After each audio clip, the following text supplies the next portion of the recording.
There is one ingredient in this meeting you've completely forgotten today. Ingredient? Oh, right. What's that? You haven't told us a joke yet. No, actually, I've run out of jokes, but I told a joke on Friday evening and one yesterday, and it's only 2 every weekend. I ration it. I'll try and think of some old joke that you may not have heard. But you missed some good joke. I heard the one about St. Peter. Yeah.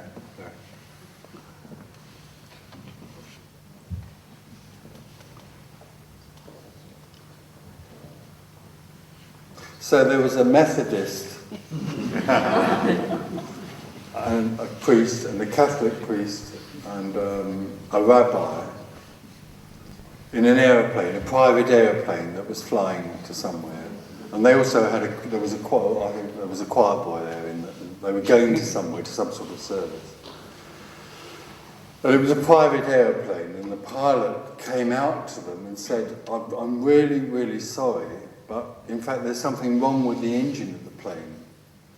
And it's going to crash in about 10 minutes. And there are only 2 parachutes, and I've got one of them, and I'm jumping right now, so he jumped.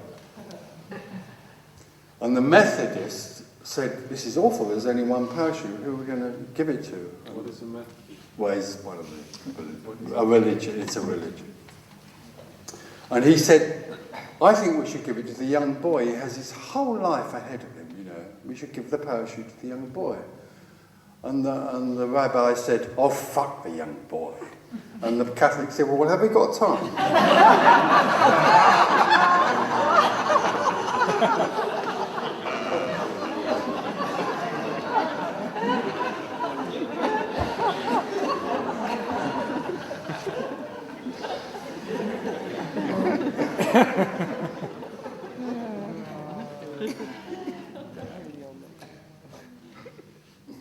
So the open secret is that there is no secret, and the answer to life is that there is no answer. All there is aliveness. All there is this.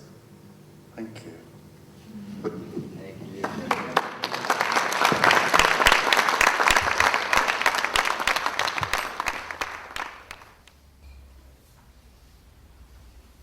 So, excuse me, what about guides or angels or mediums? Is all that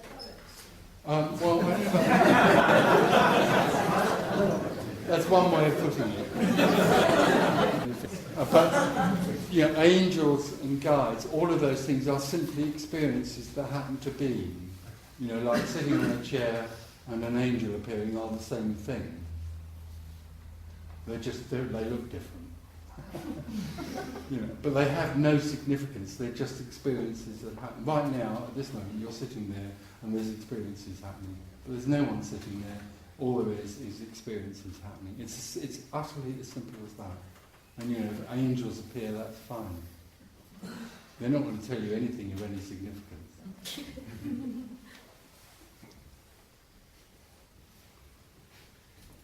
Well, they might do. They might say there's no one there. If they do, I'd like to know about that. Can you give me their phone number?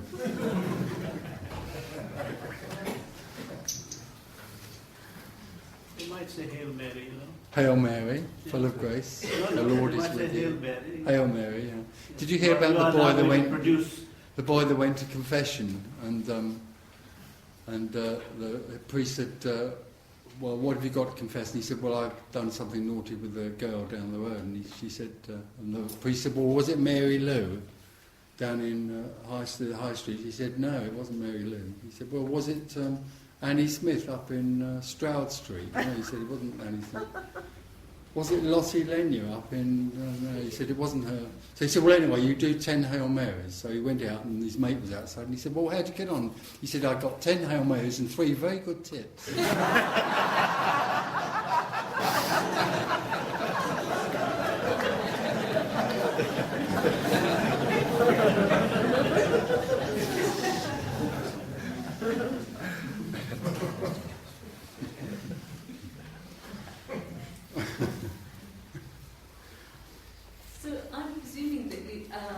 energetic healing doesn't really exist, it's just an experience. Well, it's not that it doesn't exist. No, everything apparently exists and doesn't. It's both real and healing is just as significant or insignificant as anything else. It's just a part of the story. Yeah, that's what I'm saying. It's a story. It's a dream. Yeah. There's nothing wrong or right with it. It's just what it is. But nobody gets healed. No, there isn't anybody to heal, and there's nobody that's healing.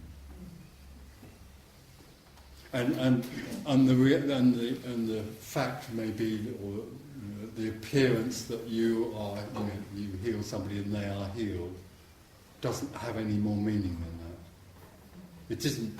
It doesn't therefore mean that the world is going to get better, which is underneath that.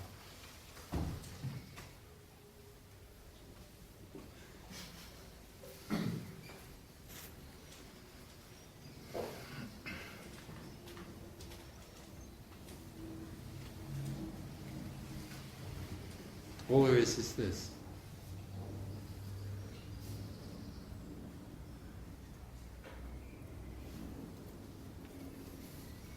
Tony, you sometimes say it's interesting. You're sitting here now. What do you mean by that? I mean that in some way or other this is a very rare and radical message which there can only be a readiness to hear. That doesn't mean to say everybody in this room is ready to hear it. But there's a readiness to hear it. But when there's a readiness, it's heard. So something hears it. And it's quite possible that there could be many people in this room who really basically don't think they're hearing it. But something is hearing it. Something is hearing it. Oneness is hearing it. Oneness that's pretending to be two is saying, oh, yeah, okay. Oh, I give in. But underneath that, the mind is still fighting. And so people will go out of here, and some people will go out and think, well, this is not for me, this is too simple, or too fanciful, or it's too esoteric. Underneath that, something has heard this. Something knows. Everybody in this room absolutely knows that this is it. Already, this is it. It's not somewhere else. It's not when you've done that and when you've done that. It's this. There's a readiness to hear that. There's no barometer to show you. No. You've talked about it affecting the body in terms of it possibly producing states of relaxation, in the sense that contraction is released. So therefore, I know you said there's no practice that you could do, no meditation practice, etc. But therefore, it would imply that maybe relaxation could possibly be some. Okay, so one of the things that is misunderstood possibly in this is that I haven't said you can't do a technique, or you can't meditate, or you shouldn't meditate, or seek, or relax. What I'm saying is there is no one. So there is no one that can choose to relax or meditate. Those things happen. That's a fundamentally different thing to saying that meditation or relaxation is a waste of time. I'm not saying that. Meditation and relaxation happens, but the fundamental point is that there is no one who can choose to relax. Relaxation just happens. But you can, relaxation could happen and awakening doesn't. And you could actually be totally and utterly clear, for instance, about what's being said here. So deep comprehension of what's being said here can happen, and awakening doesn't. And you could have somebody going out of this room next to you who is totally and utterly confused, and awakening happens. There just is no formula. Awakening happens despite us and what we think we can do.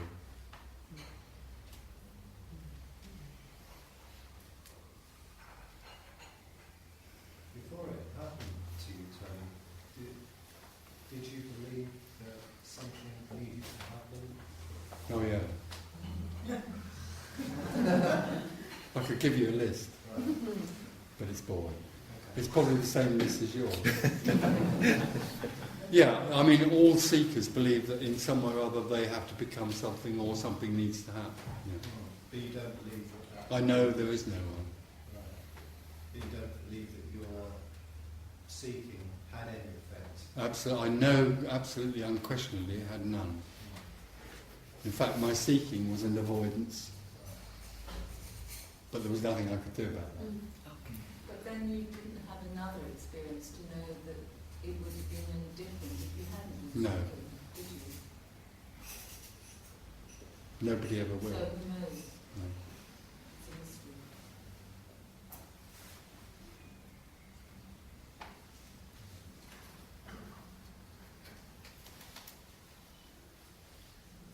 Tony, would it make any difference if everyone in all the apparent individuals in this room awakened?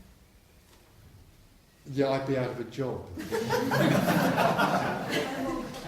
That's the worry. That's the worry.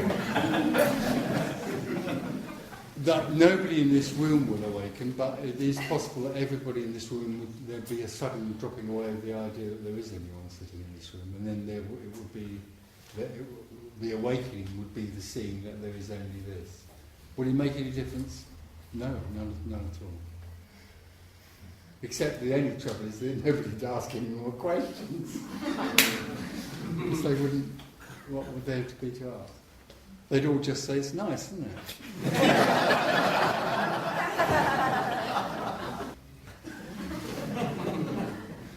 Are you really worried you'll be out of a job then? Yeah, I am.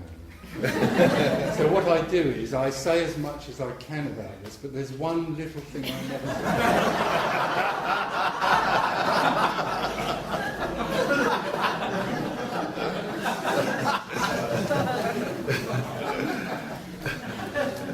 What's that?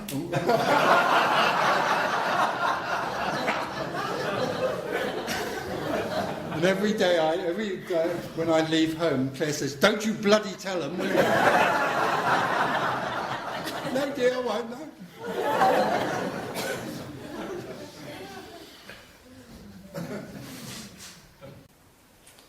So, I've run out of jokes, but there's a really old popular joke that some of you have heard about this guy in America. He gets on the train and there's this other friend of his there. They're good friends, and he gets on the train and he says to this other guy, "I've just made a Freudian slip." So the other guy says, "What's a Freudian slip?" So he said, "Well, it's when you say something that's in your mind, you just say it out loud." "Well, what happened?" He said, "Well, I went to the ticket collector before I got on the train, and it was a new one, gorgeous woman with gorgeous, and I said, I want a ticket to Pittsburgh instead of saying to Pittsburgh." So the other guy said, "Oh, that's interesting, Bill. I didn't know that was a Freudian slip." So about a week went by, and then Joe got on the train and Bill got on. And Joe said to Bill, "I made a Freudian slip this morning."